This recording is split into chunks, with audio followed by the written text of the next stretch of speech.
നമസ്കാരം. പ്രധാന വാർത്തകൾ.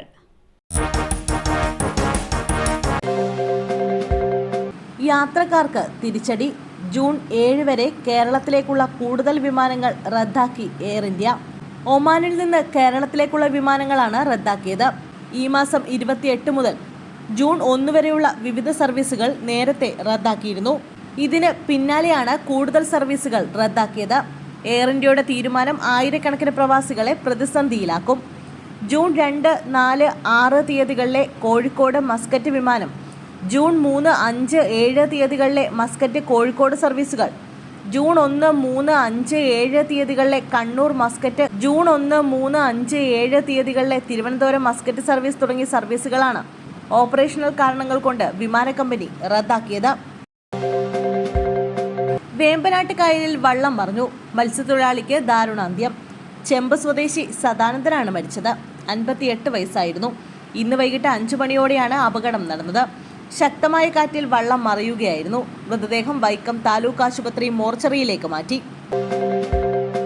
സ്ക്രീൻ ഗാർഡ് ഒട്ടിക്കാൻ വൈകി. മൊബൈൽ കടയിൽ വാൾ വീശി ഗുണ്ടകളുടെ ഗുണ്ടായിസം. തൃശൂർ ശക്തൻ സ്റ്റാൻഡിലെ മൊബൈൽ കടയിലായിരുന്നു യുവാക്കളുടെ അതിക്രമം. കടയിൽ കയറിയ യുവാക്കൾ കത്തിവീശി ഭീകര അന്തരീക്ഷം സൃഷ്ടിച്ചു. ഇന്ന് രാത്രി 8 മണിയോടെയാണ് സംഭവം നടന്നത്. ഫോണിന്റെ സ്ക്രീൻ ഗാർഡ് ഒട്ടിക്കാൻ താമസിച്ചുവെന്നാരോപിച്ചായിരുന്നു യുവാക്കൾ കടയിൽ കത്തിവീശി ഭീകര അന്തരീക്ഷം സൃഷ്ടിച്ചത്.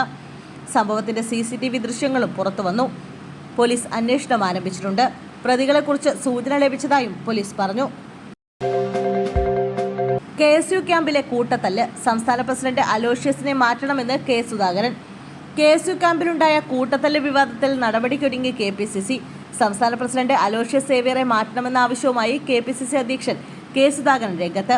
ഇക്കാര്യം ആവശ്യപ്പെട്ട് AICC നേതൃത്വത്തിന് കത്ത് നൽകാനാണ് സുധാകരന്റെ തീരുമാനം. കേരളത്തിന് ചുമതലയുള്ള AICC സെക്രട്ടറി ദീപാദാസ് മുൻഷിക്കാണ് കത്ത് നൽകുക. സംഭവം പാർട്ടിക്ക് നാണക്കേടായെന്നും മുകൾ തട്ടിൽ നിന്ന് നടപടി വേണമെന്നുമാണ് നേതൃത്വത്തിന്റെ വിലയിരുത്തൽ. കനത്ത മഴ.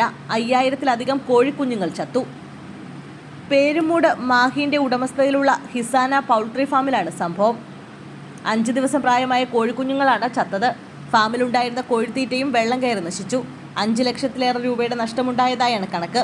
സമീപത്തു നിന്നുകൂടി ഒഴുകിയ തോട്ടിലെ വെള്ളം കരകവിഞ്ഞ് ഫാമിലേക്ക് എത്തുകയായിരുന്നു.